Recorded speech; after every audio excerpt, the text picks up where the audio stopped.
Hello ಸ್ನೇಹಿತರೆ, welcome to Think Easy official channel.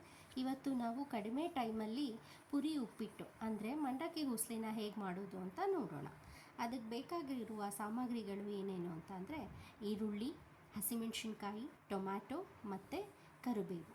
ಇದರ ಜೊತೆಗೆ ಕೊನೆಯಲ್ಲಿ ನಾವು ತೆಂಗಿನ ತುರಿನ ಸ್ವಲ್ಪ ಸಿಂಪಡಿಸಿದ್ರೆ ಟೇಸ್ಟಿಯಾಗಿ ಪುರಿ ಉಪ್ಪಿಟ್ಟನ್ನು ನಾವು ತಿನ್ಬೋದು.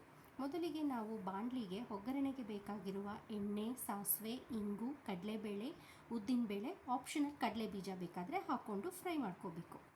ಇದಾದ ನಂತರ ನಾವು ಹೆಚ್ಚಿಟ್ಕೊಂಡಿರೋದೆಲ್ಲ ಸಾಮಗ್ರಿಗಳನ್ನು ಇದಕ್ಕೆ ಹಾಕಿ ಫ್ರೈ ಮಾಡಬೇಕು.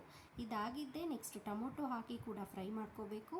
ಆದ ನಂತರ ನಾವು ಮಂಡಕ್ಕಿಯನ್ನು ನೀರಿನಲ್ಲಿ ನೀಟಾಗಿ ತೊಳೆದು ಒಂದು ಸೋಸ್ಬಿಟ್ಟು ಪ್ಲೇಟಲ್ಲಿ ಹಾಕಿಡಬೇಕು. ಅದಾಗಿ ಆ ಒಗ್ಗರಣೆಗೆ ನಾವು ಈ ಮಂಡಕ್ಕಿ ಅಂದರೆ ಪುರಿನ ಹಾಕಿ ಕಲಿಸಿದ್ರೆ ರುಚಿಯಾದ ಮಂಡಕ್ಕಿ ಉಸ್ಲಿ ಪುರಿ ಉಪ್ಪಿಟ್ಟು ಕಡಿಮೆ ಸಮಯದಲ್ಲಿ ಸಿದ್ಧವಾಗಿರುತ್ತೆ. ಈ ವಿಡಿಯೋ ನಿಮಗೆ ಇಷ್ಟವಾಗಿದ್ದಲ್ಲಿ ಪ್ಲೀಸ್ ಸಬ್ಸ್ಕ್ರೈಬ್ ಮಾಡಿ, ಶೇರ್ ಮಾಡಿ ಮತ್ತು ಲೈಕ್ ಮಾಡಿ.